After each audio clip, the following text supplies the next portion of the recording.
So welcome back to the Necromaniacs podcast. I'm here with Mike again.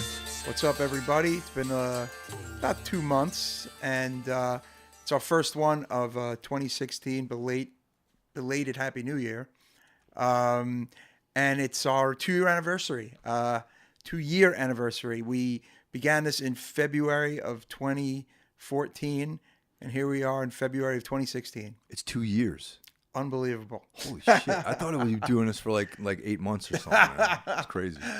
Yeah, and I believe this is our 13th podcast. This is episode 13. Episode 13 in 2 years. So it's kind of cool, right? Yeah. You know, 13 is a cool number, and 2 years. And yeah, we're keeping it rolling. And we have a bunch of new listeners, actually, and new Facebook checker-outers, which is nice. Yeah. So I want to say hello to everybody, and thank you to everybody for the support. Definitely. And at some point this year, we're going to have some kind of website presence where we can, sort of consolidate everything. And, but for now, you can still listen to us on iTunes and on Mixcloud and Stitcher. Right, Podbean. Yeah. And I'm going to get back on top of posting things on YouTube because, one of our goals, I guess, is to try to do some kind of video interviews in the future. Yeah, kind of get that thing rolling. And it would be, cool to have all the episodes up on YouTube. We have our first few up there, which is cool. Yeah. But definitely would like to get more up there just for, posterity, or as they totally. say. Yeah. Also, I think more people would sort of by accident Gravitate to it. Find yeah, it. Totally. Right. So for this episode, we're going to hit 3 films. He Never Died, an oldie, which is actually kind of a new thing for us. Is we've decided to delve into the world of adult films. Yes. We're going to talk about the 1983 film from Roger Watkins called Corruption, but it has a horror tie-in, and we'll talk about that when we hit that point. And then the third movie is kind of a two-folder because we're going to talk about a bit about the original Martyrs, the French film, and of course the new remake, which has hit home video in January of 2016, The American Martyrs. Yeah, and the original Martyrs is definitely one of my top 5 movies of all time, horror movies of all time. So I definitely had a critical eye when it came to the remake, but we'll get to that later. We're gonna get to it. But yeah, we're gonna talk about a movie that hit, I believe, around the fall of 2015. Started making the rounds, starring a guy who's had, I would say, quite an impact on both Mike and I's lives, Mr. Henry Rollins from, of course, Black Flag, the Rollins Band, spoken word, tons of books, very inspirational, influential guy. Would you say, Mike? Absolutely, man. Probably one of the single most influential people on my life, along with Greg Ginn and Tom Warrior and like all these other type of people. Danzig. Oh, absolutely. He's in rarefied air with those other people. I've heard people say that on the Mount Rushmore of hardcore, he's a face. So I would agree with that. Yeah. He's definitely there. But he's done acting over the years. In the 80s, he did kind of some art house kind of stuff. In the 90s, he had this cool role in one of my favorite 90s movies, the movie Heat from Michael Mann with Al Pacino and Robert De Niro. He played a henchman. He gets beat up by yes, Al Pacino. Yes, he does. He gets his ass beat by Al Pacino. That's right. Now I want to watch Heat again. But this movie, I believe, marks his first starring movie where he is the focal point, I believe. And it's a Canadian film by a first-time director / writer, Jason, we're going to try if we can get this right, Krawcheck, who wrote and directed this film. And it's horror, but it's got action and it maybe a little drama. And then I've heard people throw around it. It's a horror superhero film, which is dude. I'm not into that classification at all. Nah, man. Honestly, it's a horror movie. Yeah, I mean, like for the most part, horrific stuff goes on in it. there's like it's a horror character study, I guess. I don't know. Right. I mean, but it's a horror movie. I mean, it's like people getting killed. There's like a supernatural element to it. Yeah.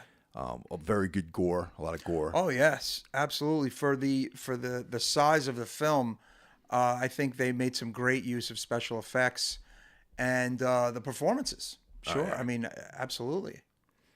So let's get right into it. Yeah, go for it. Rollins is well cast as this sort of world-weary loner.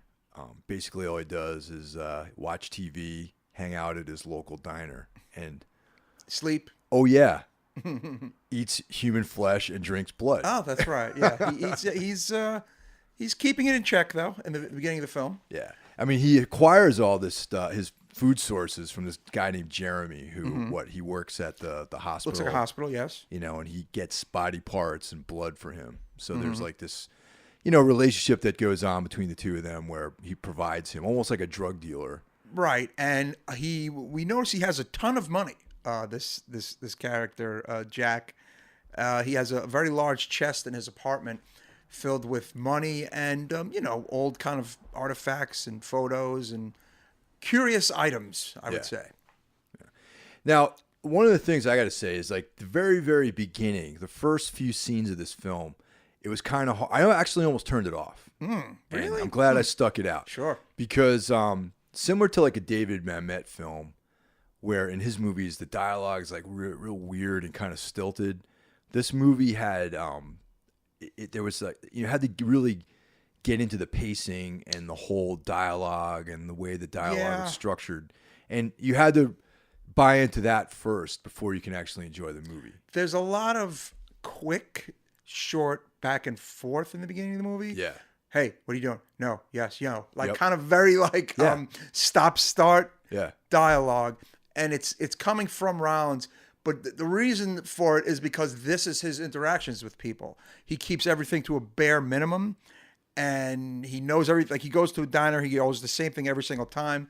He's not much for chit chat, but he kind of brings that with him for wherever he goes, not just to the diner. Is what I'm saying, And these are the conversations he has with every character in the movie initially. So I do get what you're saying. Some people might find that a little annoying, but again, obviously, if you stick around, it's it pays off, it. definitely. It pays off. Like the investment pays off because once you sort of like settle into that pacing, the movie really starts to flourish. I think, So basically, Rollins is living this very simple Jack. Jack, yes. His name of his character. This may happen a lot, by the way. Probably, yeah.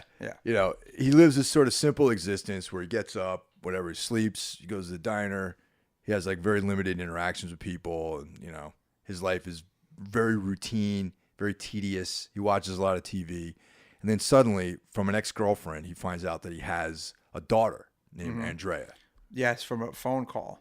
Yeah. Which is a very funny conversation. It's like, why are you calling me? What do you want? Like he's very mad and angry at this woman. It's pretty funny, actually. I thought that was a funny part of the movie. And don't call me, And the reason why she's contacting him is because Andrea, or whatever, she has disappeared. Yes. All right. So she's like, we got to find the daughter. She's she's kind of a messed up young woman. She likes to drink a lot and stay out late, and the mother says that she likes to drive drunk, unfortunately. Yeah. So she's got her problems, and once Jack knows that he even has a daughter, his ex-girlfriend, or whatever we want to call her, asks him to kind of help out and look for her, right? Yes, exactly. Yeah. Go to this particular bar or whatever. Yeah, so he goes to this bar, he finds her, to make a long story short, she ends up coming back to his place. Yes. He's sort of living there. She's sort of living there, and they bond. Yeah. Despite all of his, reluctance to be a real father. And she has no idea about what he really is and who he really is, but she sees he's a bit of an awkward, kind of a weird guy, and asks him if he has had a girlfriend or anything, and there's the great line where when she asks him about that, and he goes, well, how long's it been since you've been on a date or whatever? And he goes, well, how old are you? 19. And he goes, yeah, that's how long it's been. So it's, obviously dating and having sex is not at the top of Jack's priority list. So, we mentioned this guy Jeremy, who is his provider of blood and viscera, which he uses as his food sources. Yes. So it turns out that this guy owes money to a organized crime organization. Right, some bad people. Some bad people. And he got, Jack gets in the way. They're going to rough him up, try to get the cash out of him. Yeah. Maybe kill him, do some bodily harm to this guy. But we slowly realize that, right now we don't know what Jack is as a viewer just yet. We know he's, there's something up with him. Right. And we learned that he's kind of indestructible. We're learning at this. Yeah, we definitely during know this that. fight, this first kind of altercation, that nothing affects him. Bullets and punches and cuts, and he's like made of steel, so to speak. Yeah. So he ends up deterring these guys through, he beats them down. Yeah. Like these gangsters. And, that's where we learned that he's got these sort of powers, these abilities to not be injured or, in any sort of, invincibility. Yes, invincible. Yeah. So at this point, this is kind of when things start going crazy in his life. Like everything was like pretty serene, very routine. He's got this girl in his life, his daughter. Well, the girl in his life, there's a waitress at the diner named Kara. Yeah. Who every time he's in there, she's always making small talk with him, and you could see that she likes him, obviously. And he likes her to a degree. But once Andrea enters the picture, she kind of nudges them along a bit, and then Kara kind of, they agree to go on a date of sorts or hang out, together one night. And we learn that Kara has like a crazy ex-boyfriend, and we learn a little bit more about her as well. But she's also a part of the humanization of Jack. Yeah, and it kind of pulls him off of his path of yes, exactly, being the loner and this kind of like, very Rollins-esque character that he plays. Right. And we learn about the halfway point of the movie just who Jack is. Right? Doesn't he? He reveals it. Well, one of the interesting tells in this is that there's this guy with a goatee and a black hat, this mysterious figure. Always following him around. That's following him around, and only Jack can see him. The only other person that can see him is his daughter, Andrea. We learn this in a scene in a diner at one point where Jack is seemingly talking to himself, and then the daughter asks him, "Oh, who is that guy or whatever? Who that you were talking to?" And he goes, "You could see him?" And she's like, "Yes." Yeah. But Kara, we learned, could not see him, and nobody else could see him. So that's when we sort of get brought into the fold that there's this supernatural element in the movie. And so this guy drinks blood, eats flesh. There's people that only he can see. His daughter, who is genetically related to him, can also see this being, and he's indestructible. So those are all the things we know about this guy. Basically indestructible. Starting to get the feel that he might even be immortal. Right. And I picked up on the immortality thing. He liked to play bingo. He seemed at home with old people. He has old mannerisms, right? Yeah. He speaks kind of like, he doesn't speak like a modern man. No. He speaks like kind of like someone who's older, who's been around a really long time. Yeah. And also his treasure chest of artifacts from the last couple 100,000 years. We learned, from a couple 100 years. Yeah. Yeah, he's got all sorts of, items from the past. War pictures of and him. things like that. Yeah. So once the criminal element gets involved, things start going a little nuts for him. Okay, there's revenge that happens, after, this sort of scene where he beats up these other guys that are, trying to extort money or collect their money from Jeremy, his blood dealer. The mob retaliates against him, and that's when, the real fun starts in this movie. His daughter, Andrea, gets kidnapped as part of this thing. Then we also learn that at one point, Jack was an employee of the family that he's now at odds with. Right, exactly. Yeah, this kind of crime, not mafia per se, but just shitty, shady crime family. Some nondescript Right. ethnic, no, we're not. Yeah. They're not Italian. They're not Albanians. Yeah, they're just bad people. They're just bad people. Yeah. And so he used to work for the current leader's father. Okay. Yes. And there's a big reveal as to this whole thing too, because they actually do a pretty good job of sort of wrapping up the loose ends of this story. Yeah, at the end, absolutely, they do. Yeah. And I just want to say, in my notes as I was watching it, I just kept remarking that, damn it, Rollins can act, and he's doing a really good job carrying the movie as the lead of this movie. And I had said this to Mike before we started the podcast.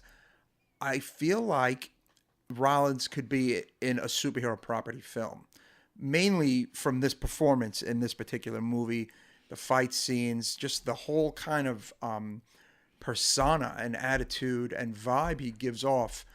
I could see an older Batman and even an older Superman. Like he has this Wolverine-esque thing going on in this movie. And it's funny because an online review I read also brought up Wolverine as well, the Wolverine movies. And it's like, Rollins is a musician first and foremost and known for his music. But I feel like later in his life, the man has a movie career. Yeah, absolutely. And that's what you're thinking as you're watching this movie. Definitely. I would like to see him, if they ever adapted the Frank Miller Dark Knight miniseries faithfully.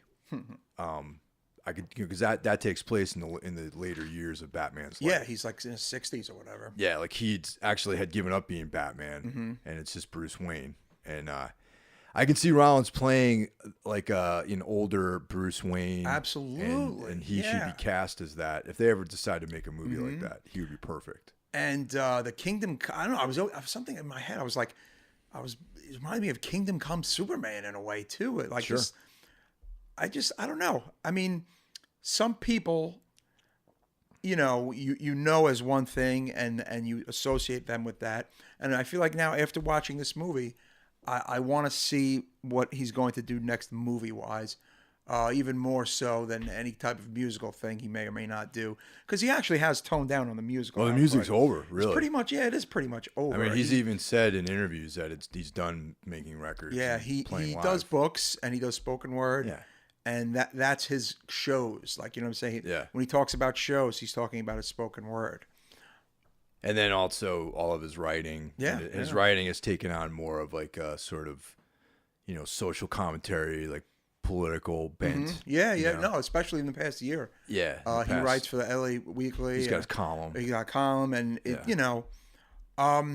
but yeah, this movie, who knows, I mean, if he wants to. Part of me feels like that's not his bag at all. But I feel like if he did, I don't think anyone would complain. Well, he's been in a lot of movies too. Is that just slip under the radar, like Wrong Turn? Mm-hmm. Like he was in. I think there's like 3 Wrong Turns. Yeah, he was in the second or third. I've only seen one, and I think there's 6 of these fucking movies. Yeah, I've never seen any of them. One is very good. It's a ripoff of Just Before Dawn, the cool kind of 80s movie. That's what I kind of thought it was. But yeah, I heard he's actually good in one of those sequels. So, then he had the season of Sons of Anarchy. Yep. So I mean, he's consistent with his acting. I mean, these are all solid roles. I think. Yeah, totally. And this movie is like a very under the radar. Yeah, very much like this is not something that like most people, aside from like probably people who listen to this podcast and other horror fans are going to really find out about. Right, really. like it's already hit the horror community. Yeah, and it's already hit the community of people who would listen to Black Flag or Rollins Band, I would say. I mean,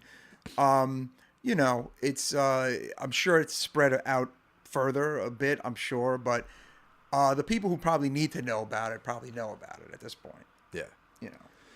But the wrap up at this film at the end is pretty interesting because there's a little bit of debate. Yes, about some is. items on there.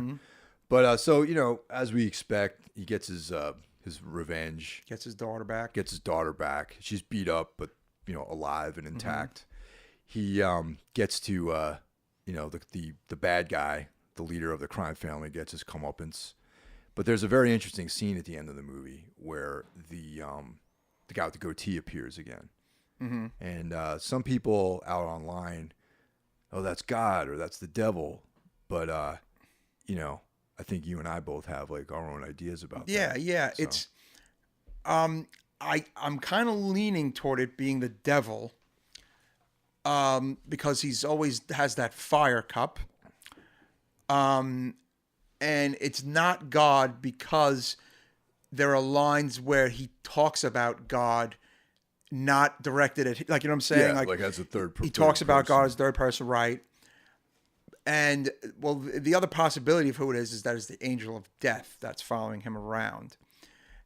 But it's kind of weird because if he can't be killed, why is the angel of death following him around all the time? Is it because of the deeds that he has done? Is it because, like, you know what I'm saying? It's like there are things that we kind of don't really know at the end of this movie. And it's open to interpretation. But some people, you know, you peruse the message boards or whatever and the people's reviews. Some have said it's God. Some have said it's the devil. But the angel of death also, there are good arguments for all of these in a way. But to me, I'm leaning on either the devil or the angel of death for me personally. I'm gonna say that it's the angel of death, and this is my interpretation of what happened. Like there's a piece of dialogue where Jack is saying, he's like, you know, he basically says there is no God. Okay, so if there's no God, there certainly can't be a devil. There can't be a Satan because they're both, you know, inversions of each other. Right. You know, the devil, you know, the God cast Lucifer out of heaven. So if God doesn't exist, then Lucifer doesn't exist. So by default, this being to me is some sort of, you know, entity that represents like mortality, you know, like some kind of angel of death, if you will, or some being that appears when mortals die to bring them to whatever the netherworld is. Okay. So the question is, why does he see him? But I think that mainly because he's immortal and death sort of follows this guy wherever he goes, except for this period where we find him that he's abstaining from killing anybody. Yes. Apparently, when at the beginning of the movie and everything, and he's doing okay, everything's cool, he hasn't seen the guy in a long time. Yeah. Now he's seeing him again. Now, there's two ways of looking at that. Is he seeing him now again because Rollins is starting to kill people? Or is he seeing him now again because Rollins is going to die? I think it's more of like a harbinger of all of this death that's down the pike for him. Okay. You know? And, you know, being like a divine being, he probably looks at a time. He probably doesn't look at linear time. He probably has like the whole overview of all of reality that he can just drop in on. You know, so it's like, okay, you know, this guy's not killing anyone, so I'm not going to hang around with him that much. But, oh, yeah. See, like in a couple of days, there's going to be all this death, so let me drop in. Okay, let me just make myself known. Let me make myself known. So that's why I think he started showing up. And, you know, I'd said this before we started, too. Like, I feel like endings like this are good things. They make people think. They make people discuss things, and it's the sign of a well thought out film, a well written film. Would you agree? I actually 100% agree. Yeah, because you know that's the whole point of art and you know anything, movies, books, like music. It's like to talk about it is most of the fun. I mean, besides the actual in the moment enjoyment of it, I also think that people love speculating on certain things. Yeah, and, you know I think it's a great ending. Some horror movies are packaged up nice and neat at the end, and you have your answer and you have your conclusion and your ending. And some are like this, where it's like, okay, you have to think about it, you know. Well, but the actual storyline was pretty much wrapped up, though. Which is cool. I think so. The other interesting thing about the ending is that you can make another movie. You know, totally. He has a daughter, and he has a woman in his life, and you know, he made it out of the whole kind of hell of you know these gangsters, and you know, you could, if the writer-director, if he wanted to, he could, you know, take this someplace else. Absolutely. And also the characters transform too, because in the beginning he's like this kind of miserable guy living on his own, and at the end he's got like a woman in his life and his daughter. And You could different do. life. You could even do a little more of a backstory on him. I Yeah. mean, if they Prequel. wanted to do that, yeah, sure. I mean, know? shit. Speaking of prequels and Sons of Anarchy, apparently Brad Pitt has signed on to be the young Jax Teller's dad. Like they're going to do a prequel movie for Sons of Anarchy, and Brad Pitt is going to play what's the name? Teller. John Teller. John Teller. Yes. Dude, I don't know how I feel about that. Yeah. Right. I mean, I almost would have thought it would have been better to have maybe done a short TV thing with that, or like, I don't know. I feel like there are Sons of Anarchy fans are pretty crazy, and it's a very vast. Yeah. You know, I mean, it's money. You know what I'm saying? There's a lot of money there to be made. I think people love that damn show, and people are sad that it's not on the air. Right. Yeah. So I kind of get it, but for it to be like a movie, I don't know. It's a little risky. I almost feel like. Yeah. Well, the last couple of seasons, the seasons that didn't have Ron Perlman in there, I felt like the disappearance of his character and that kind of like threw the show out of whack a little bit. They crossed the line. It got less and less believable. Yeah. And more like a fantasy show, like a pure men's just getting away with everything and you know what I'm saying, kind of like craziness. First few seasons of the show I thought were fantastic. Yeah. And fairly believable. But I know what you mean. I feel like once they reached the point of killing that character, it did get to the point of like, come on, you know, it's absurd. Because that was the main conflict of the whole first few seasons was the conflict between, you know, Ron Perlman's character, Jax Teller, and, you know, what's her name there? Katie Seagal's character. Yeah. And like, once that whole thing, once they killed Ron Perlman, you know, that the whole thing kind of should have ended around there. Yeah, I agree. And it did continue. Yeah. And I loved the show, but I did not love those last few episodes. I still watched the shit out of all exactly. of them. Yeah. And fucking Perlman went out hard too, Yeah, man. no, he did. He went out on his feet. Fucking just that whole scene when like Katie Seagal comes up and he just kind of looks at her and he just gets fucking gunned down. Yeah. It's like out of like, it's like some old time, old school Western shit, man. Totally. And, you know, I know we're going a bit on tangent here, but I know that the show was a bit inspired by Shakespeare. Yeah. And especially in the early works. days. And I would say it's probably definitely also inspired by some old Westerns as well, I would gather. And I love Westerns. Yeah, totally. You know, I'm big on Westerns. So yeah, that shit's awesome, I thought. But yeah, I don't know about Brad Pitt, man. I like this. I like new Brad. I like it's so funny how like the 20-year ago Brad Pitt versus the now Brad Pitt is, I think, a completely different animal and a completely different level of respectability and likability. I can see that, but you know, I liked him in Fight Club, you know, because he was playing like a projection of a real person. Yeah. And I thought he was interesting in Snatch because, but I thought he did an awful job with the accent and any of that other stuff. And he's just not believable as a dude who can, as a knockout artist. I liked him in a movie called Legends of the Fall.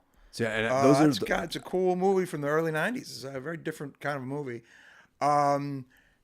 He's done good work over the years. I mean, I just feel like the guy, his looks always kind of like, I mean, they helped him and they fucked him.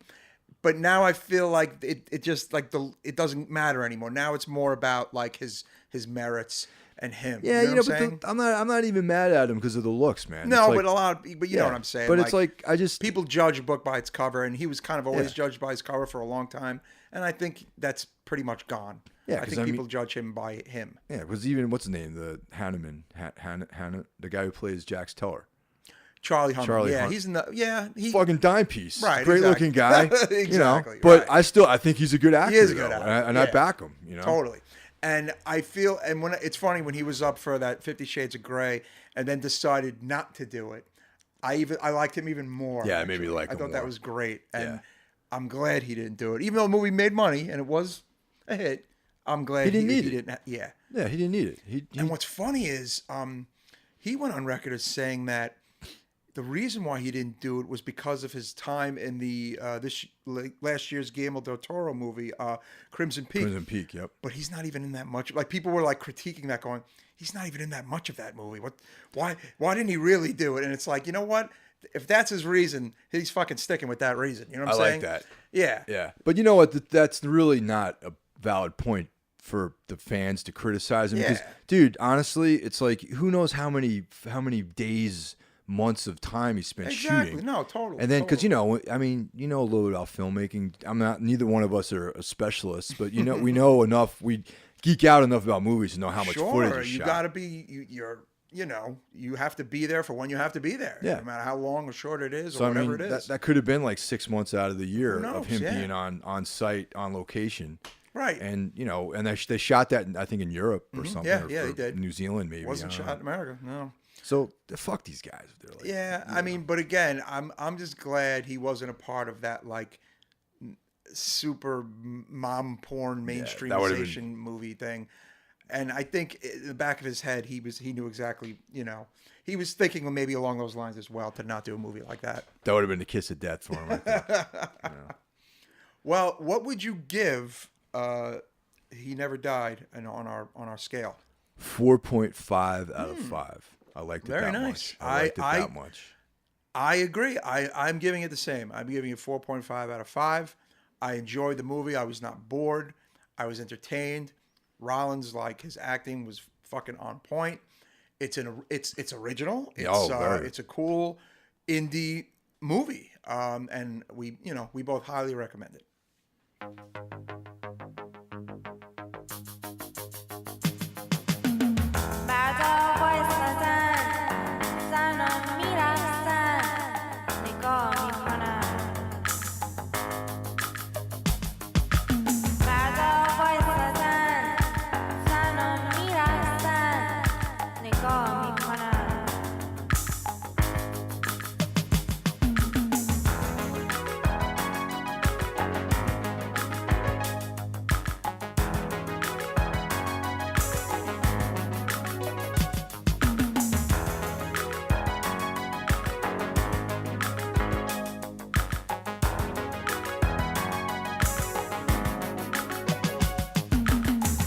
Oriental dress, the one you love is a mess.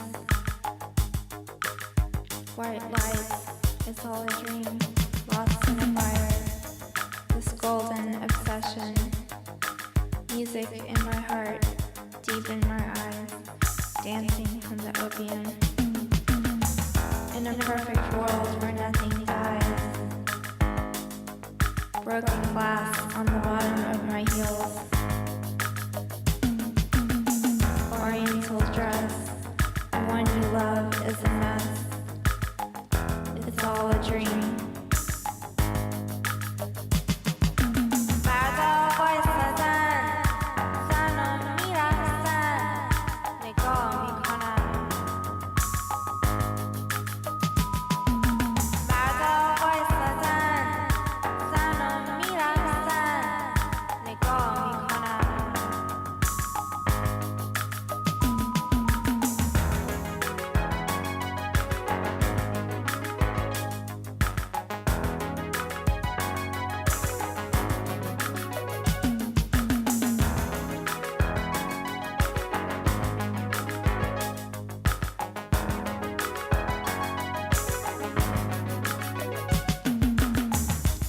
Passing of time, she's just a child.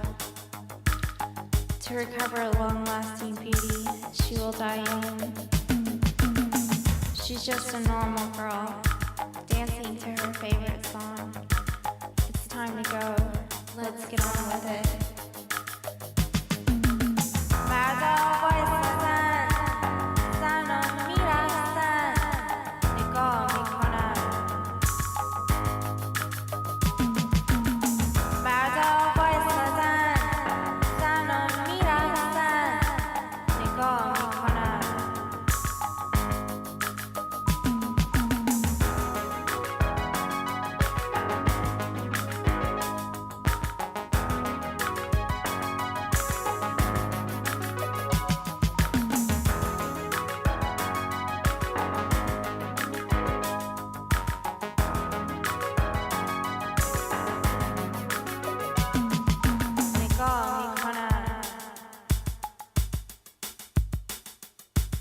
نگاه میکنن مردا وایستادن زنا میرفتن نگاه میکنن مردا وایستادن زنا میرفتن نگاه میکنن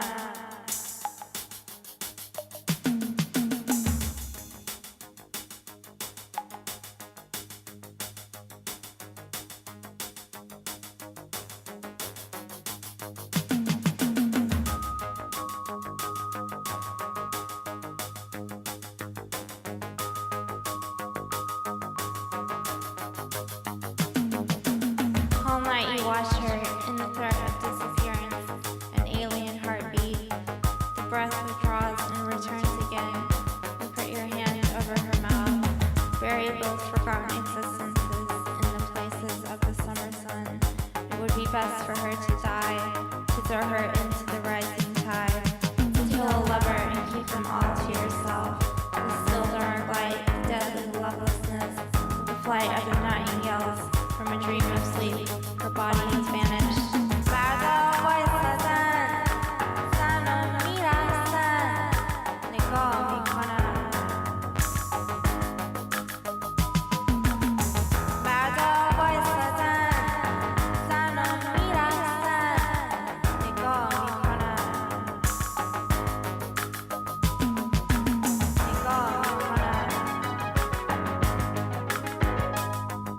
نگاه میکنن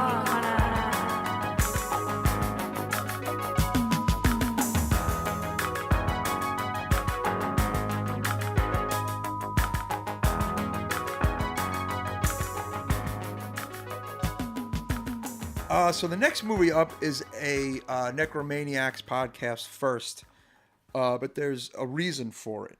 The movie is called Corruption, and it is from 1983 by director Richard Mahler, which is the name attached to the movie. And, you know, if you were around going to see porn movies in 83, or if you got the film on home video later in the 80s, that was the director's name. Over the years, we've come to learn that the director was actually New York's own Roger Watkins. And Roger Watkins should be familiar to diehard horror fans of cult cinema, because he was the director of the infamous Last House on Dead End Street, which was filmed at on SUNY Oneonta property in the winter break of 72 into 73, in December 72 into January of 73, when no one was in class, which is very interesting. That's brilliant. And I also learned that Watkins was already out of school. He wasn't. So it's actually Last House on Dead End Street is not a student film. Yeah. He was already out of school. It's just an independent, low-budget film shot on a college property. Isn't that funny? He's like one of those guys in high school, like when you're, you know, like when you're a senior and there's the cats that were like graduated the year before, and they're like hang out in their in the parking lot. Hanging out, right? Yeah, like they're hanging out with senior girls, and like, you know, that's Roger Watkins basically. Right.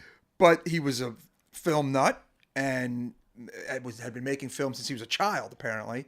And, you know, the movie was just done. If you ask me, it's genius. He did it when no one was there, and was able to get away with murder, obviously. But back to the film at hand. As years went on, Roger Watkins wasn't a big horror movie director per se. He made this horror movie that was lost to the world, that was shot as the Cuckoo Clocks of Hell, had life on home video as the Funhouse, and then life again, a name that wasn't even a name he came up with, Last House on Dead End Street. He made most of his movies were adult films, actually. Yeah. And this particular one was released recently by this very cool newish company called Vinegar Syndrome, who are actually a little later this year going to be putting out a deluxe Blu-ray of Last House on Dead End Street, which has been out of print for about a decade now, which was originally out on Barrel Entertainment. Those of you who know, your DVDs, it's like $200-$300 DVD. Yeah, my buddy Josh and former bandmate Josh Scott has that, and he actually loaned it. I to have me. it too. Yes, Yeah, I bought never it when it came out. Yeah, yeah, and so I was able to watch that version of the movie with all the great. extras and everything. Tons of extras on it. Yeah. But this particular film, I enjoyed it very much. It's a very different animal. I mean, when you think of pornography, the last, say, 20 years of pornography, you kind of think in terms of just these scenes of wall-to-wall sex, Just right? like amateur. Actually, nowadays it's more like cams and amateur. Right. It's porn. very. You're not thinking in terms of film. You're not thinking in terms of story, or style, substance, art direction. You're not thinking of any of that. In the 70s and early 80s, even more so in the early 80s, in like the last days of the golden age of porn, these were actually, some of these movies were really solid films that just happened to have hardcore sex in them. Or movies that had actual stories. They were, had dramatic moments. Some even had action moments. Some had murders in them. You know what I'm saying? But they were porn films because they were, they had hardcore sex in them, and people had sex in the movie on camera. This movie is a bit of a different animal. Jamie Gillis is the star of this. Jamie Gillis is a very well-known, or was, he passed away in 2010, star in the golden age of pornography, another New Yorker. He's a star of what I think is probably the greatest porn movie ever, called The Opening of Misty Beethoven, which I think you should check out if you've never seen it, Mike. I haven't seen it. Really cool movie. Amazing soundtrack. The soundtrack is so good, they made a CD of the actual soundtrack. Really? It's really cool music. But anyway, Jamie Gillis is the star, and he is a man involved in a business deal with some shady mafia types who don't hesitate at threatening or hurting both his family and friends in order to assure his full cooperation. The beginning of the movie, he enters a seemingly disused building where he's guided through a number of color-coded rooms. Now, I thought this was, I don't know, I thought these shots were unbelievable. Yeah, they were great. These different kind of colored rooms where these women, a different woman is in each room wearing a different color. And there's all these kind of strange things going on. Some of these things are sexual in nature, obviously, but all of them are devoid of any love or any emotion. And that's something I kind of picked up on. That's the theme of the movie, really. Right, exactly. Yeah. This kind of cold, non-love thing going on throughout this movie. Like the viewer, Gillis is drawn in, fascinated by these coldly erotic displays, wondering what it all means. He has a brother in the movie, played by another classic adult actor, Bobby Astor, who actually it's a non-sex role. He's just in the movie as a brother. It's kind of this gangster guy. He fucks in like other movies, though, right? Yes, in other films, right. In this one, he had no sex. He was kind of late in his career, apparently. And apparently he's the brother is kind of partly responsible for the deterioration of his life. He has a wife who's also kind of cold and detached. Yeah, very detached. Everyone is very cold and detached in this movie. And the wife has a sister played by Kelly Nichols, who is in the Toolbox Murders, the horror movie. Yeah. Very, very hot woman. Who gets kidnapped and appears to be raped, but kind of not really raped. Right, that exactly. German guy, like, kind of brutally has sex with her in a brutal fashion. Yeah. Like, most Germans are into that kind of shit. Getting back to him walking through this building, like, another one of the things that he sees is essentially, it's a necrophilia moment. The woman is dead. Right, exactly. And it's like the ultimate kind of fusion of, like, love and death. And it's kind of a disjointed movie. It's this kind of series of like weird moments, but I don't know. There was just something about it that just kind of drew me in. It had this very kind of dark tone to it. And the music, the original music in the movie is very kind of cool, synthy, kind of like Lynchy and Cronenbergy kind of quality, Cronenbergy kind of dark synthy music to it. Yeah, it was like an 80s right, vibe totally to it when it came out in the 80s. So. Yeah, 83. Yeah. The thing is, one thing I found online about it is that it reminded one writer of Lost Highway a little bit. Interesting. Yeah, like the whole kind of these series of these kind of, disjointed I weird would events. say if I was going to pick a Lynch film that it reminded me of, Mm-hmm. I would say more like Inland Empire.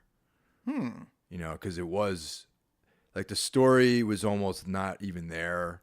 Like a very non-linear Yes, story. I would say, Inland Empire definitely Yeah. more than Lost Highway, right? A very non-linear story. I mean, at this stage of the game, after watching Lost Highway endless times, I know the story. There's a story. I There can is a pick story. It It's out. more linear, Yeah, right? like this one is more of like this dreamy, like very impressionistic sort of thing. And I would put it more in like that in terms of like Inland And Empire. because Inland Empire, I tell you, I've seen it like twice, and It's hard to get through sometimes. You just you're just watching it. Saw it in a the way. theater, actually. Yeah. Oh wow, cool.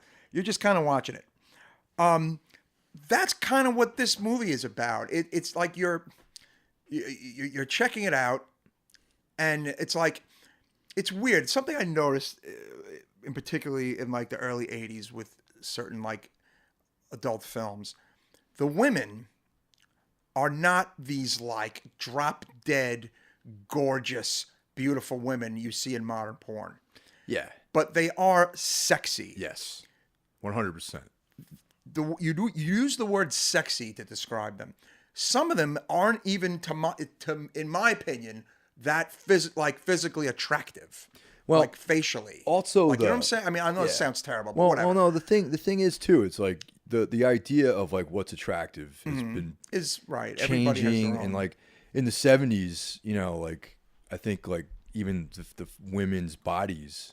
I mean, I love the 70s, man. It was just like different. that's my I like the full bush, like yeah, and know, that this is softer 83, women. and it's Yeah. pretty much that. That's pretty Yeah. much what's going on in But 83. the as time went on, like fake titties and like no hair on the vagina, like all that stuff that's what porn became about, and Yes. this is obviously pre all that. This is all right. This is, I would say 83, you got about 2 years before, less than 2 years before Yeah. the huge video explosion and kind of the implosion of porn films. Yeah. This is the last days of filmed porn. This movie's shot on actual film, and it looks freaking beautiful. Yeah, Like 35 like the millimeter. Blu-ray, like the Blu-ray and DVD. They look, I mean, the colors, and it's just like you can definitely appreciate it from that aesthetic level, but it's just something, such a different experience. Like I feel like, say, if a 25-year-old guy picked up this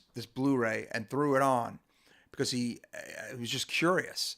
It's almost like mind blowing. It's like, wow, like, you know what I'm saying? Like, to see that kind of adult film now, it's 30 years later, Yeah. and Well, hell, you dude. know. Nowadays it's like gagging and right, it's a whole. gaping It's and there's violent none of that. shit. There's Yeah. absolutely No. none of that in this movie. No. There's none of it.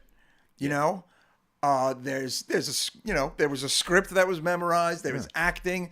The acting is pretty good, actually. I mean, Jamie Gillis was a great actor. I think Jamie Gillis is probably one of the best actors that was in that era of porn. He treated these movies like movies. Yeah. And I think a lot of these actors and actresses back then did. So I think that's amazing. And I love that about these movies. But I feel like this particular movie has been put, in the spotlight because of the man who directed it. Yeah. Yep. Roger Watkins is a guy who people are just kind of, they're learning about him post his life. You know what I'm saying? Like, they're learning about these movies, unfortunately, and he's not around to give the interviews right now. You know what I'm saying? I mean, right now, I mean forever, unfortunately. But before he died, he let it be known to the world that he was the guy who made Last House on Dead End Street. For years, people didn't know who made this movie. People thought it was a real snuff film. People thought it was a student film, a lost film. Like, no one knew anything about the people in this movie, the actresses and actors and all that stuff. They knew it was kind of shot at SUNY, a SUNY school or Oneonta, but like no one had any details until the year 2000 on the FAB Press website's message board.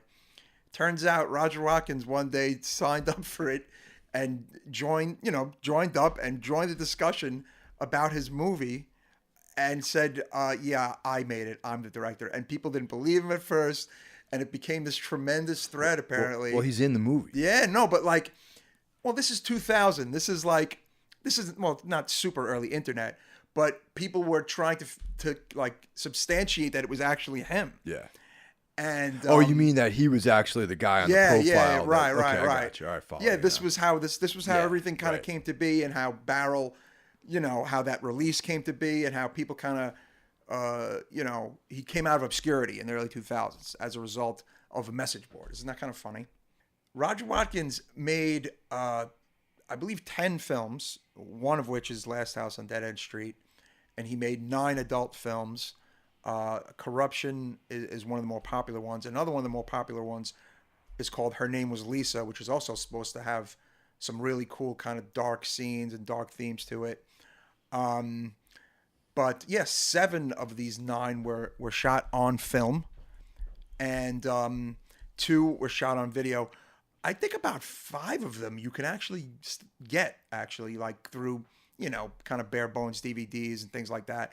One company did put out Her Name Was Lisa. I think Alpha Blue Archives, I think, and maybe 1 or 2 others. And I think one time I looked on eBay, there was a triple, like a 3-in-1 of Richard Maller's movies on one DVD. Oh shit! Okay. I think Corruption is one of them. Probably a less not as nice looking as the Vinegar Syndrome one. Yeah, this Blu-ray is pretty sweet. Exactly. Looking. Yeah. But yeah, I mean, he did, like, his porn movies were not the average, even for the time back then. Like, not a lot of people were doing these kind of dark themed movies that he was doing in the 70s and early 80s.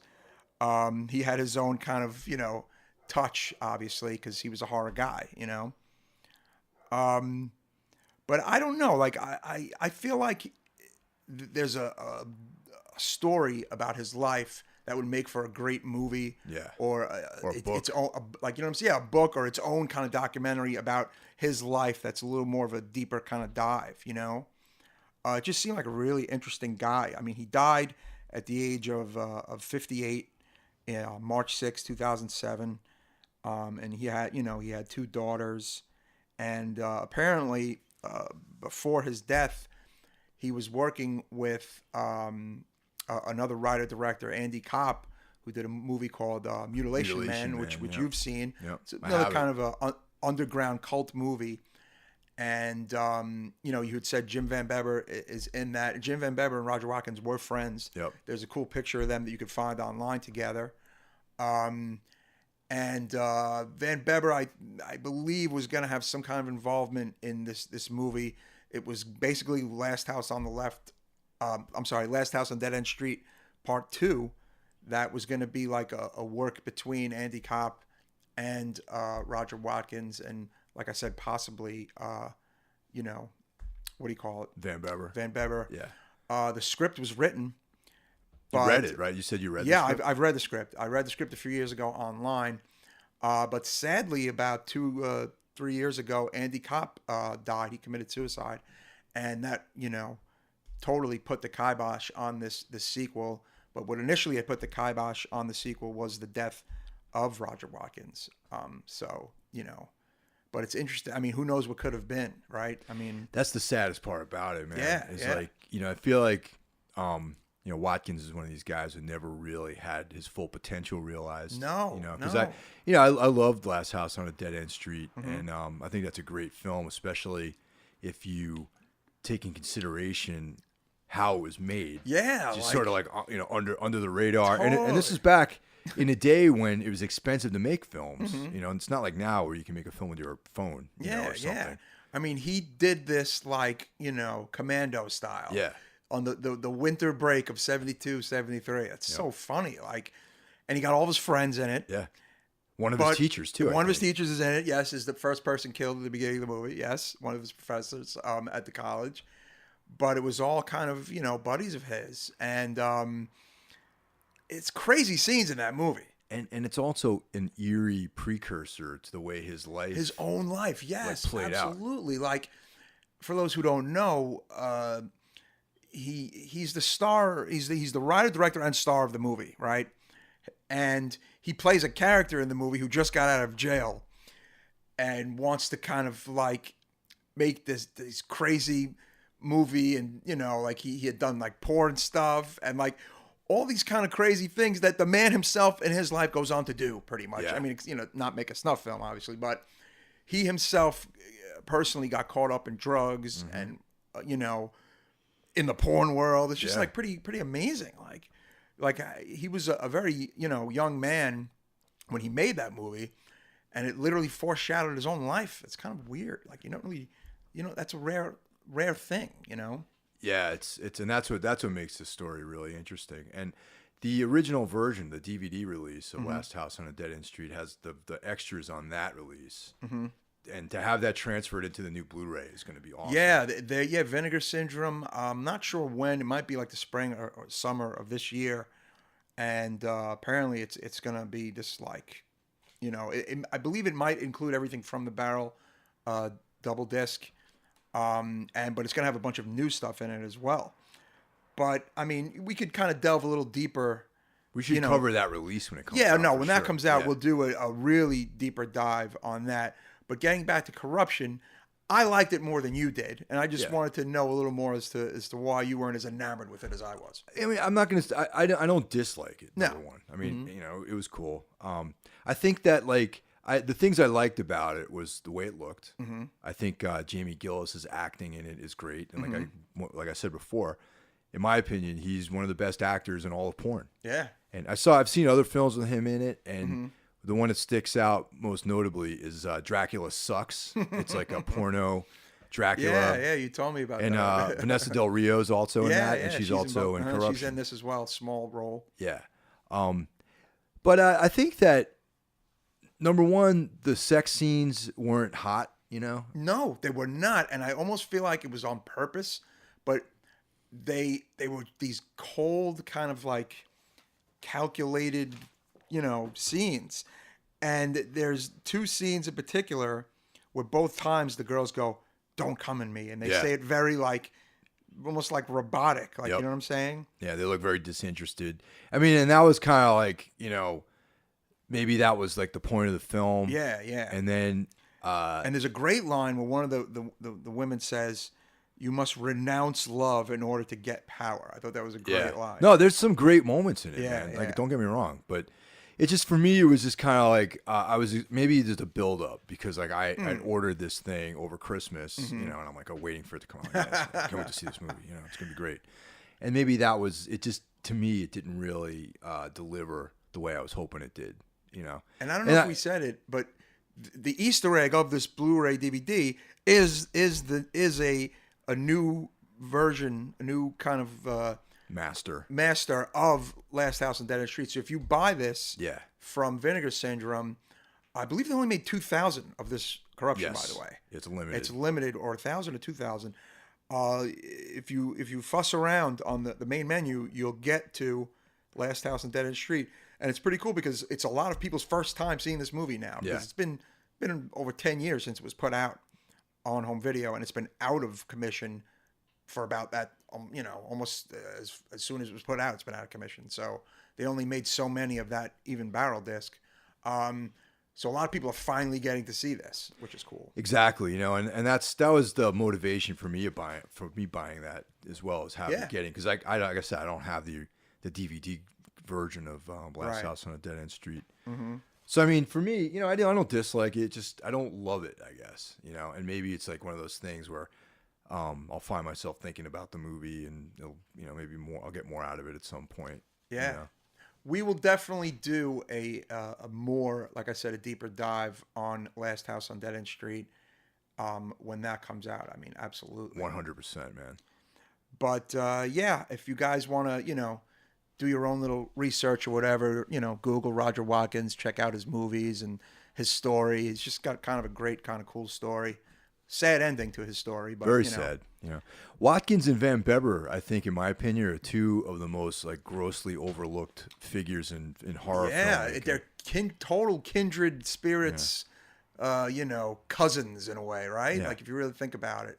although Van Beber has had more, more output in a way in a horror capacity to a degree, but both limited Very output, limited. very Yeah. limited output. I mean, even to this date, Van Beber has never actually had like legitimate actors in any of his films. Yeah, that's they're true. all just- 'Cause but- Charlie's family was all friends too. But it's like crazy how just his directorial power is able to get these great performances out of non-professional actors, just regular people. Yeah, and when you watch Last House on Dead End Street, knowing that it was all the director's friends, there's some interesting moments of dialogue, and the acting isn't like top notch, but there's just some very obscene and extreme scenes in the movie that are handled very well by a bunch of late teens, early 20s people from upstate New York, I think. Yeah. So for me, Corruption, I give it 3 out of 5. 3 out of 5. I'm giving it a 4 out of 5. Okay. Again, it's not something I'm going to watch all the time, but from the artistic standpoint and the vibe and mood standpoint, and I think I just like the whole kind of early 80s coldness, last days of porn vibe to it. I like it, Yeah. Back to horror, everybody.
All right, our next movie is Martyrs, the remake of Martyrs. The 2016 Martyrs. Wow.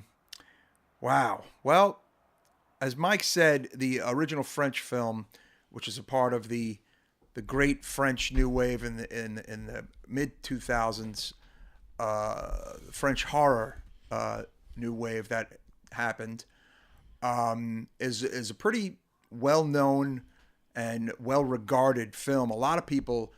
It's for a lot of people. It's a very extreme, intense movie. For me personally, it's not an easy watch. It's probably the sickest of all of those films from the French New Wave. Would you agree? Yeah, and also it's brutally like in the violence. Yes. But also there's like a very, very intense like philosophical undertone to the movie. Dark very and dark. nihilistic Yeah. and bleak. Yeah, and it's like the filmmaker, what the hell is it? Pascal Laugier, Laugier Of the original. of the original. It's almost like this subject matter of life and death was like an obsession of his. You know, Yes, there was and this- the meaning of and what does it all mean, and what Yeah. does suffering mean, what does death mean? Exactly. It's like a very that's a very, very apparent topic in that film, and there's like this obsessiveness in that film that it made the movie very very personal to him. I think. And just the scenes of the torturing of the young girls they're hard to get through. They're very real looking, and they're very hard to get through, and it's a rough ride. You know, and some people say, "Oh, it's torture porn," but I say it's the last torture porn movie. Yeah, because that's it. As a matter of fact, that's a great way of putting it. Yeah. Is that particular movie. It's the last torture porn movie. It's like the ultimate in that it's the final statement on that whole genre. Yeah. I mean, the American remake is it differs in certain plot elements, but it's essentially the same story. Movie. It's directed by Kevin and Michael Getz, who I'm going to assume are brothers, through Anchor Bay Entertainment. I love Anchor Bay Entertainment. They were responsible for, the whole getting tons of Italian films into the hands of Americans, and great 80s and 70s horror movies into the hands of everybody in the last 10, 15 years. Anchor Bay is great. But sometimes when Anchor Bay does their original movies or their new movies, well, we don't get these great results as their classic back catalog, right? Absolutely. So, just a quick synopsis of the remake, since we're going to focus on that, and then I'll also, we'll talk about how the original differs plot wise. So, there's the two main characters are Lucy and Anna, these two young girls, and the remake opens with Lucy escaping from this warehouse, torture chamber, place, and that's now empty. Like the cops arrive, which it's empty. There's nobody there, right? And the cops show up. They put her in a orphanage, and at that point, she meets Anna, who's like this, nice, generous, like young girl. They become very close friends, and obviously, she confides in her and her nightmares. And there's this monster, the specter that seems to be following her around. And the movie cuts to about 10 years later. 10 years later, yes. Where there's this family, it's a typical family. And this is the one thing I liked about the movie. And I think you and I agree about it. Only good scene in the movie. Yeah, there's like a family, and you really get a sense of like a regular, average family. It's a mom, a dad, a daughter and son, and very suburban and American. And the two kids are busting each other's balls a little bit. Yeah, They're it's not really very nicey. Yes. And then the doorbell rings, and lo and behold, we have Lucy, and she just fucking murders the entire family. Yeah, and I have to say that part, all the murders, they were done very well, and they looked well, and that is the highlight of the whole movie. Yeah, literally, that's the highlight of the movie. So she kills everyone. Yeah, and she kills everybody. We discover that she believes that the people that live in this house are responsible for the torture that she went through, the abuse that she went through as a young girl. Okay. And she calls up Anna, who is now also grown. It's 10 years later. Yeah. Anna is living somewhere. We don't see much about her family life or who adopted her or whatever. These poor, beautiful young white girls, no one could adopt them. But anyway, that's a whole other side story of non-believability. Now, Anna, arrives to this house to see what the hell her friend Lucy has done, and she is like, beside herself, like, what the hell did you do? What are you doing? What the hell, And Lucy confides to her that, this is them. These are the ones who did it. Like, you know what I'm saying? Look at them. And at first, Anna's skeptical of the whole thing. Doesn't believe it. That's her. She's skeptical. This is the family. Yep. And also, this is where we get a little bit of a change in the movie. But yes. She notices some of her wounds are self-inflicted. Self-inflicted. And then we have the appearance of the monster. Okay. Yeah. Yeah. It looks, it's pretty sick looking kind of monster. Yeah. That's kind of floating around the house, kind of attacking Lucy. Yeah. It kind of Babadookian, right? Yes. Right? That's what the motion, the way it moves a little bit. Yeah. Now, this is where might be a little bit of a bias, because in the original film, I kind of knew that the monster was a figment of her imagination. Right. So I knew that aspect of it. Yeah, right. I knew the monster wasn't real. So for me, I'm like, okay, well, this is like this part of the film where the monster shows up, but we know it's not real. So I can't objectively say how effective these scenes were, because I already knew kind of the outcome of it.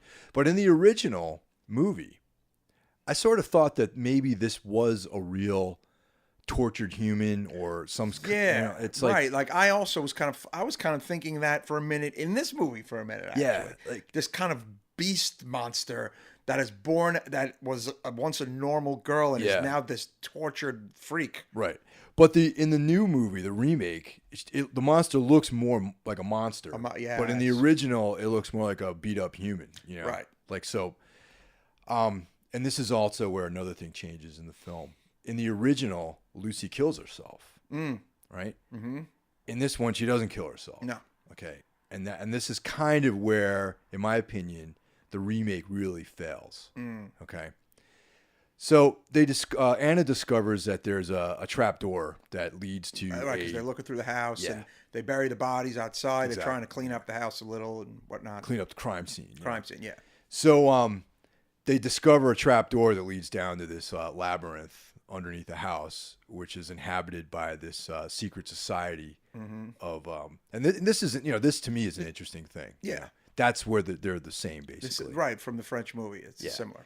There's this secret society of people who are, probably similar to Pascal Logier, obsessed with what lies beyond the threshold almost of like life. Death worshippers. Yeah, they're death worshippers. They're, obsessed by knowing what lies after death. So their concept is they're trying to create these quote unquote martyrs. People that they torture.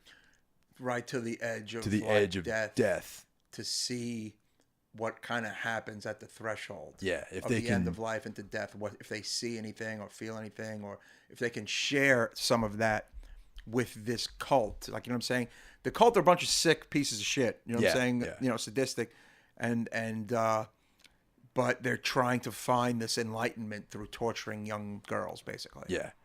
Well, and this is the first time there's actually in any of these genre films where there's abuse of young women, where there's actually like this almost believable philosophical reason behind the torture and abduction and abuse of women. So that's where the French film sort of is like, kind of departs from the rest of the quote unquote torture porn genre.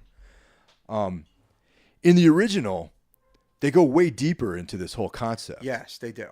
And also the leader is a woman, and in the remake, it's a man. It's a man, right. Okay, so in the original, well, first of all, in the original, Lucy's dead. She kills herself. Yeah, and Anna becomes the focus. The new focus of their martyr. Their experiments, whatever. Okay, so in the original, they talk about, looking at all these people who have been like burned at the stake, and, and they have this like beatific look in their eyes, and the cult, they saw something. What did they see? Yeah. Like as right before they died. The cult leader believes that they're seeing something beyond, past the void, you know, and that's what leads her into this whole, sick delusion that she has about torturing people. So that isn't really touched upon in They touch upon it. It's mentioned. It is mentioned. But it doesn't go into the No, depth. it doesn't. And that's a real failure, I think, Yeah. in the remake. Yeah, it's like we're giving you why we're doing this, and then we'll see you later. Yeah, Like we're just gonna tell you. You know, We're just I want more scratching the meat. surface, and now let's just focus on these mediocre torture scenes that aren't really that much of a torture scene. Yeah. Right. All right. So now in the remake, we got these two girls. All right. One of them has previously been abducted by these, torturers, death worshippers, cult members. Right. And now she's back in the fold with them. And then there's Anna, who is her friend, who this is all new to her. Okay. So they place Lucy back in the role of martyr, and they're preparing her. Oh, and then also there's the other girl. Well, Anna found something in the space. She found a little girl. Another girl. Samantha, even way younger than them. Right. That they torture. So. Yeah.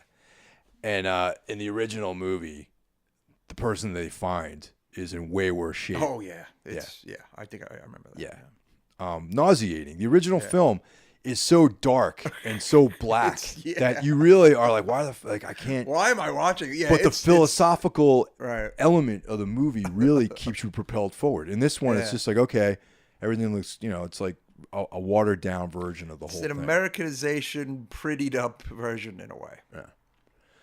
So Anna becomes like the avenging angel. Yes. She takes out all the cult leaders somehow. A little too easily. Too easily, if you ask me, for some young 116-pound girl to go out and kill everybody. And she suffers a knife wound. Yeah. Okay. I don't even know. Maybe she hit an artery or something. Right. She's taken a couple of shots though. But no, she's kind of fine in a way. Yeah. I mean, she's not that hurt. So we're getting to the final preparations of Lucy, and this is another big departure, obviously. So they pull a strip of skin off of Lucy's back. Yeah, like her back. They kind of, it's a pretty big hunk. And just as they're really starting to do it, they go to another scene. Yeah. Like they don't show that much of it at all. Well, when I first was watching the movie, I'm like, okay, all right, fair enough. Now they're going to shy away from her, being flayed alive. Yeah. Which is what happened in the original. Oh yeah, they show it. And they're going to come back, and she's just going to be this flayed human. Mm-hmm. But that's not at all what happens. No. She's kind of in like a cross position, and she's bloodied up, and they don't even show her back. They don't even show like she looks not even. I mean, she looks fucked up, but she doesn't look like anything like the French version. No. Let's just say that. And I'm going to go ahead and say that I don't think that was a mortal wound that she had particularly. Right. People survive motorcycle accidents where they're thrown from motorcycles and skid across, the fucking blacktop and lose skin and shit. Yeah, but they didn't show her back ever again. No. They showed the beginning of the flaying, and they show a little. Don't get me wrong. But that's like when they show her propped up on that cross or whatever, she is like, I don't know. She looks. It's just not. They didn't go for it. You know what I'm saying? Yeah. She looks pretty healthy, actually. She doesn't look that bad. She looks too healthy, right. So, the big climax of the film, is, or what they were intending to be the climax is she's closing in on death. Right. What is she going to say? What is she going to say? What is she going to say? So she whispers something into Anna's ear. Mm-hmm. But the leader overhears what she says. But we don't know what she says. Yeah.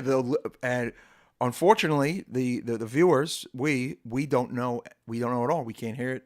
It's out of audio. It's out of, So the guy pulls out a gun and shoots himself in the head. Right. And that's it for him.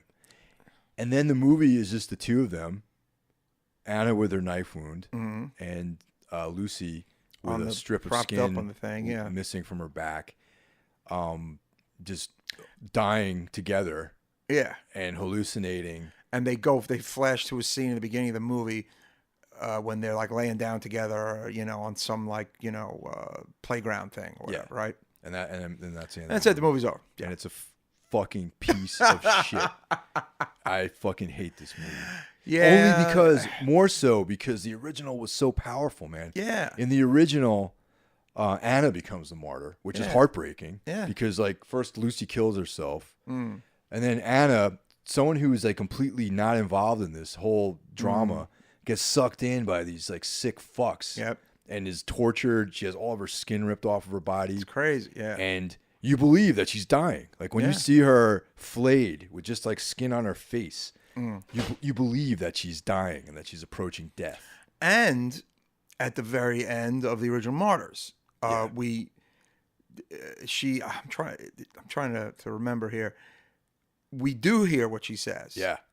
And it's nothing. Yeah, it's she's like there's because the leader is like, "What do you see? Right, what do you right. see?" And like because actually there's a whole scene, this like DMT, like psychedelic. You Build know, up. once she's like beyond any kind of like ability of like coming back from this journey towards death, she goes off into this like psychedelic DMT trip where her brain's like releasing all this stuff, and she's like believing this reality, and the cult leader's like, what do you see? What do you see? And she's like, nothing.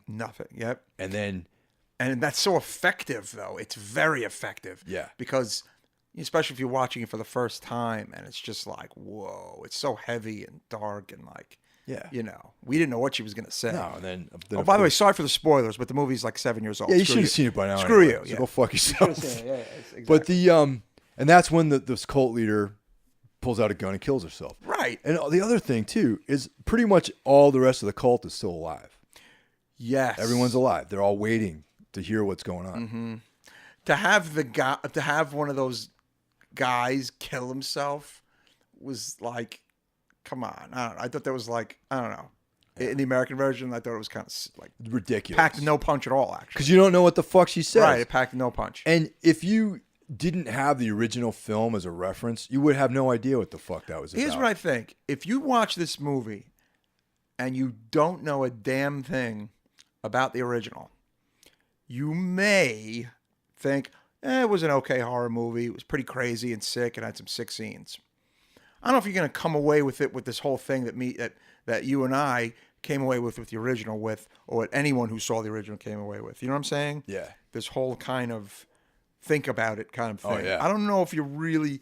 No. You're not getting that out of You this. don't. You're not. You'll No forget way. about it. Like Yeah, after you'll seeing totally the movie, forget about it. Right. you'll watch the movie, it'll end, the credits roll, you'll be like, oh, what's for dinner? Yeah, you'll just you will move on. forget about it. But the fucking first time, The first time I saw the original, I saw it at the shop. I used to own a comic book store in Brooklyn called Brooklyn Monster Factory. you watched it at the shop. Which is how Mike and I met. Mike was a customer 10 years ago, actually. And I watched it at the shop one day alone at a down day at the shop. Man.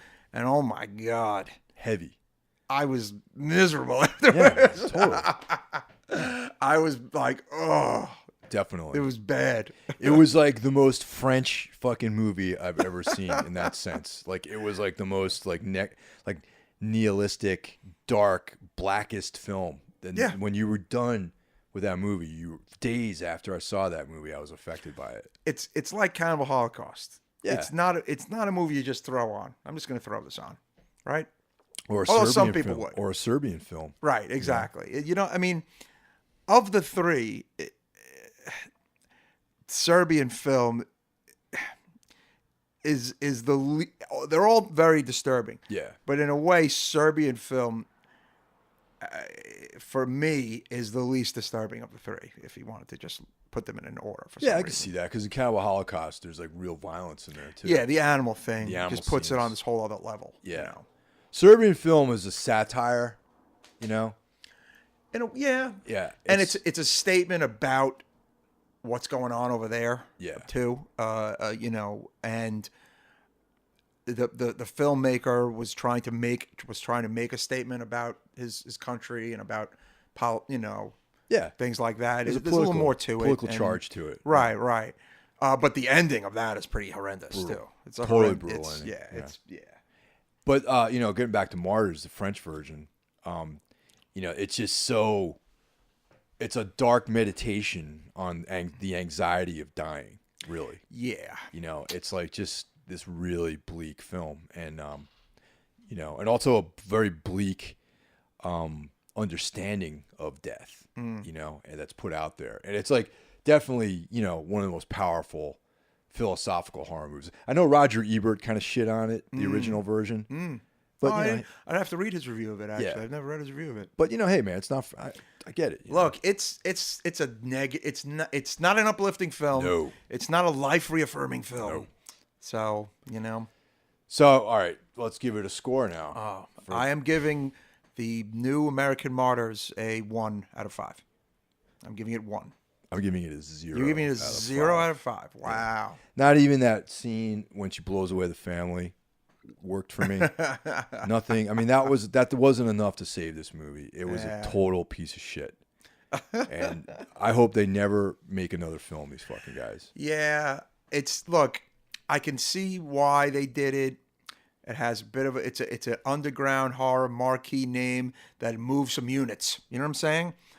And I hope it doesn't move any units. I think that pretty universally the movie was panned by everyone. Oh yeah, no, I haven't. I have not read one positive review. Not one. I've read a bunch of reviews of it. None of them have been positive. Yeah, I mean it was a drag. You know, I mean, imagine if they try to remake a Serbian film for an American audience. That alone. Yeah, and that's a real. I think that is a real bummer too. That they think that because they have to make a movie for a quote unquote American audience, they have to strip away everything that makes the movie have any content. You know, getting back to the French stuff.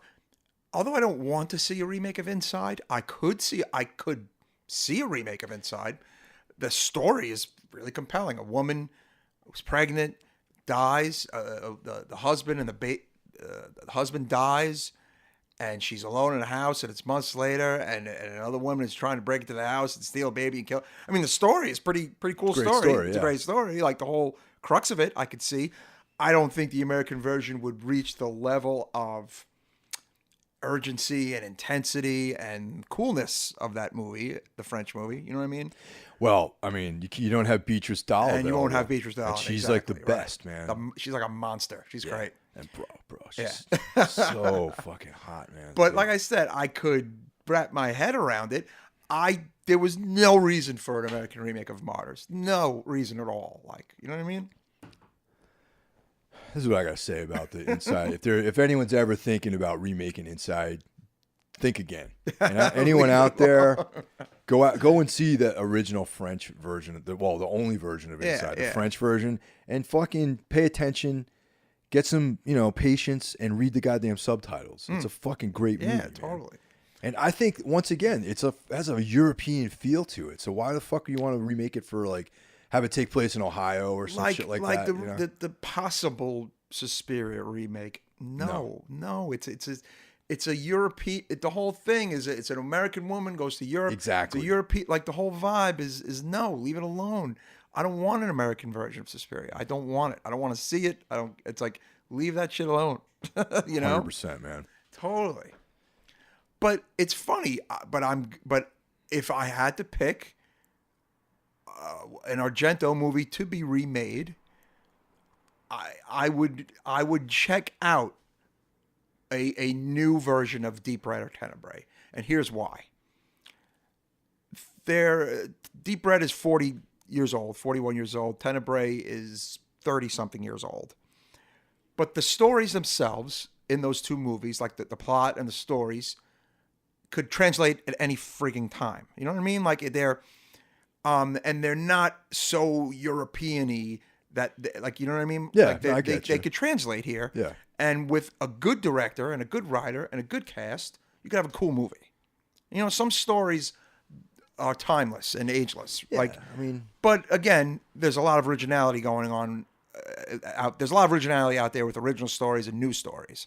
So we don't need these remakes. I just wish motherfuckers in this country would just focus on new shit. I mean, look at the great movies that came out recently. Yeah, no, it follows. I mean, The Witch, it looks like it's going to be the sleeper hit of the year. Mike and I have not seen it yet.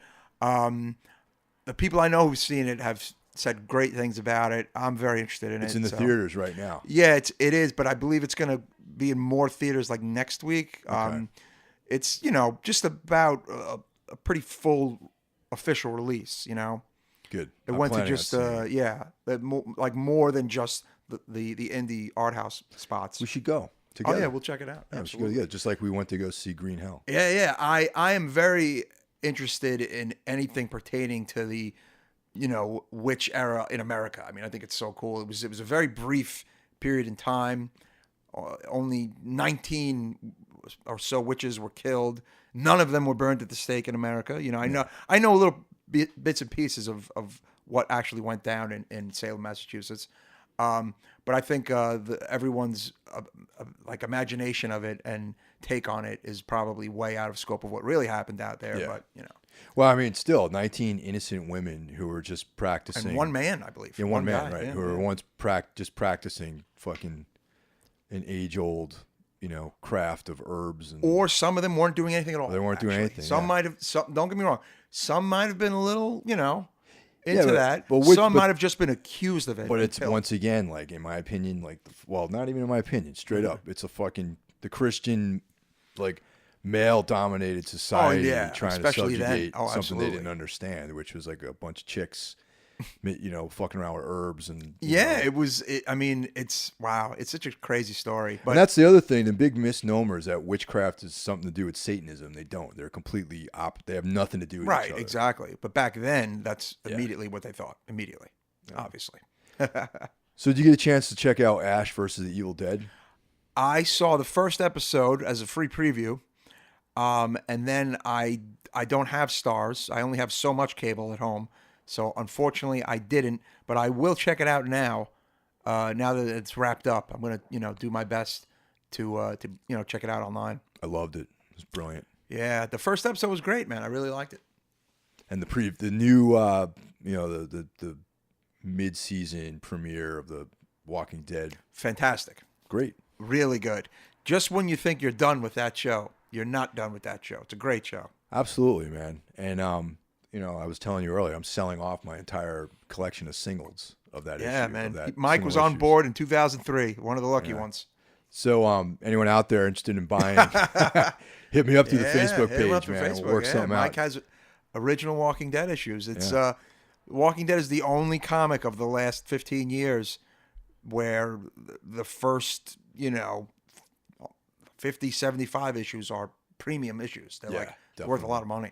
And I mean, I still have I purchased the compendium volumes, so they're up to 3 now. So I love the story so much. I mean, I totally intend on rereading sections of it, but as far as like single issues are going, I'm trying to like trim down my operation out here. I've been rewatching some Giallo films. I'm on a bit of a Giallo kick again.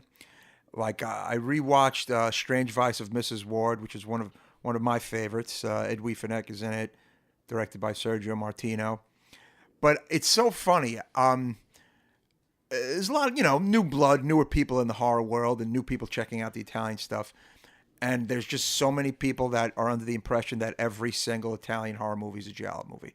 Like they think Suspiria is a Giallo movie. They think a lot of things are. It's just like no. Like Well, why don't you help us out? I have to. Okay. Define what in a this. Giallo There's a film great is. new book by Troy Howarth called "So Deadly, So Perverse." It's volume 1. It covers 1963 to 1973. It's all about Giallo films. Really cool book. There's volume 2 that also just came out that covers from 74 to now. And there's a preface in the book by Ernesto Gastaldi, who wrote a bunch of the great Giallo films. He was the screenwriter for many. And this kind of kicks off the whole book, and I think it's perfect. It goes, Giallo is not a detective story. It is not a thriller. It is not a suspense movie, not a horror film. But it can be any one of those things, and also all of those things rolled into one. How great is that? Yeah. And to add to that, what sets a Giallo apart from another story? 2 things. A difficult-to-explain event and its rigorously logical explanation based on the evidence and details provided in the story. The event is almost always a murder. Perfect. So it's funny, like not every thriller is a Giallo. Sure. Not every suspense movie is a Giallo. Not every horror movie is a Giallo. But a lot of the time, when you put them all together, that is what is usually the giallo. So it's kind of a funny but very truthful take on it, you know?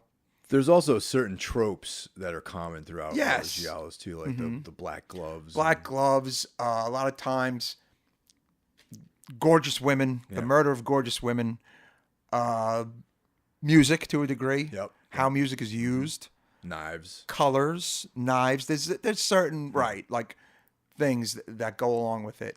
But this book really is pretty, you know, makes it, you know, a nice case for what are the prototype films of giallos and what are like the more, you know, ones that are almost close but no cigar kind of ones. It's a really cool book. It's called So Deadly, So Perverse by Troy Howarth, Volume 1 and Volume 2. They're really cool books. I would highly recommend them if you want to read up on giallos. It even talks a bit about the American films that can be, you know, put under the giallo blanket, like Body Double and Dress to Kill and Basic Instinct and movies like that. So that I love that kind of crap. So it's right up my alley. I was just gonna say that, man. Like cruising too. Yes, cruising is also mentioned. I believe in the Volume 2, it's I'm not really sure which movies from America he actually puts down in the later years as giallos, but it's going to be interesting to see what he says is, in his opinion, is that. So kind of cool. Yeah. All right, man. But yeah, this was a great edition, our 2-year anniversary edition. 2 years. We crammed a lot into this one, I think. Yeah. You know, we're like I said, we try to do monthly. It seems like it's bi-monthly now because we're kind of busy guys, but we love the feedback and we love the fact that people are checking it out. And I want to give a little plug to a podcast called Growing Up, Not Growing Old.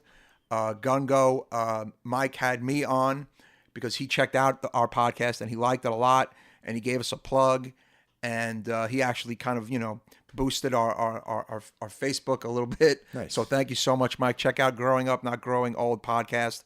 It's kind of, he talks a lot about movies, but he also talks about music, TV. It's just kind of like, you know, a mixed bag of things that he talks about. But, you know, he's kind of a hardcore guy. And it's not kind of like straight up movies like this podcast is, or straight horror movies. It's kind of a mix of things that he likes, but it's a very cool podcast. I'm going to check it out. Yeah, yeah. Subscribe. Yeah, iTunes. Definitely. But, yeah, again, thank you all so much.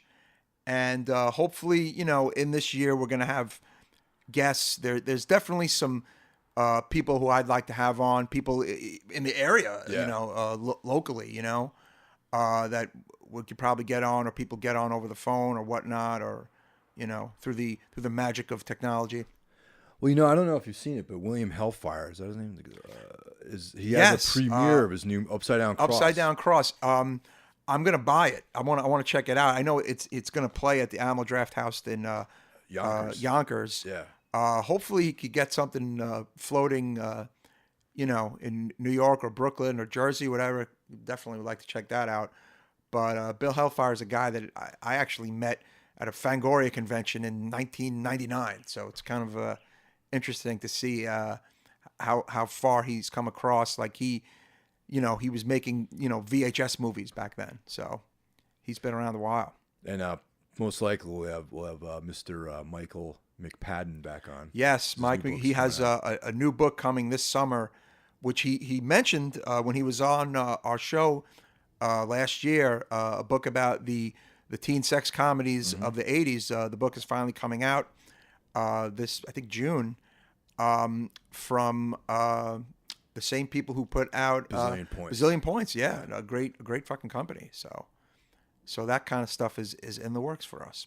Yeah, I think like having some guests is definitely, we should try to materialize that. Yeah, totally, man. Definitely. I would love that, and I think you guys would appreciate it as well.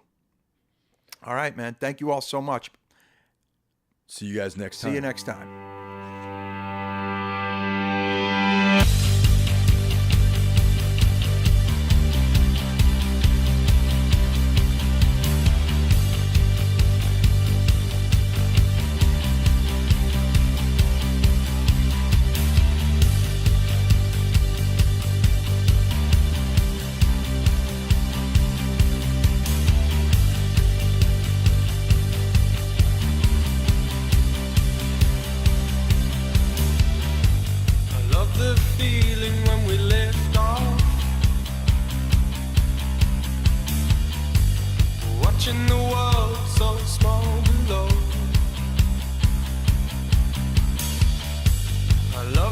dreaming when I think of the safety in the clouds out my window. I wonder what keeps us so high up. Could there be love beneath these wings? If we suddenly fall, should I scream out? Or keep very quiet and cling to my mouth as I'm crying, so frightened of dying? Relax, yes, I'm trying, but fear's got a hold on me. Yes, this fear's got a hold on me. Yes, this fear's got a hold on me.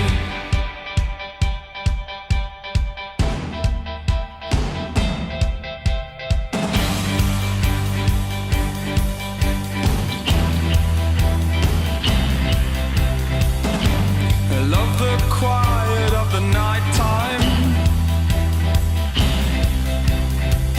when the sun is drowned in a deathly sea.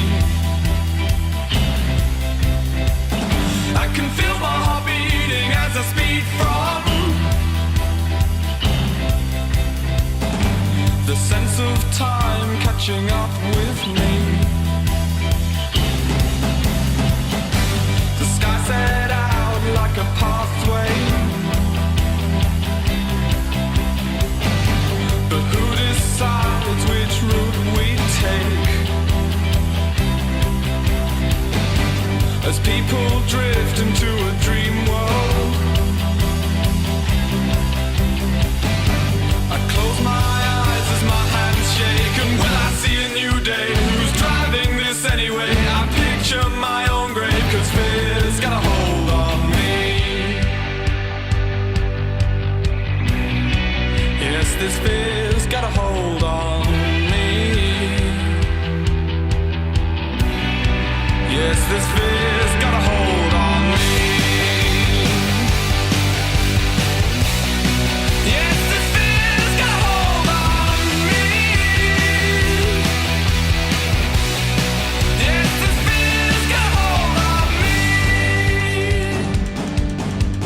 Floating neither up or down, I wonder when I hit the ground, will the earth beneath my body shake and cast your sleeping hearts away? Could it tremble stars from moonlit skies? Could it drag a tear from your cold eyes? I live on the right side, I sleep on the left. That's why everything has gotta be love or death. Yes, this fear's got a hold on me. Yes, this fear's got a hold on me. Yes, this fear's got a hold on me. Yes, this fear's got a hold on me. Yes, this fear's got a hold on me. Yes, this fear's got a hold on me. Yes, this fear's got a hold on me. Recently started liking Type O. Yeah, you told me that like Isn't that months funny? ago. Like you're like a new fan. Like, Dude, I fucking suddenly it was on that tour like we were on at 1349. Mm-hmm. It was like suddenly something clicked with them. I don't know what it Wow. was because I Welcome never aboard. fucking liked them, man. Ever, never liked them. I've always been Not even Carnivore. I was never really a Carnivore. I mean, I love liked them both. Carnivore more than I liked Type O, but I was never like a huge fan though. I'm hearing more as I get older. I hear Venom so much on that first Carnivore record. It's not even funny. It's Yeah, like Venom, Celtic Frost. Venom, Frost, like Motorheady, and even a little Manowar. All little, you Yeah, know, definitely Manowar. Yeah, I can see beefy, that. beefy masculine metal record. You Yeah. know, and then the futuristic-y kind of thing. You know, Yeah. Well, the concept. Is right. And then the second record, it's like we found out about New York hardcore, and we're going to crash course it with the first record, and that's his retaliation. You know, that's pretty much what it was. I definitely I'm exploring the catalog. It's funny though. It's like there's certain things like I just never really I missed out on the first time around. Yeah, That's it one of happens.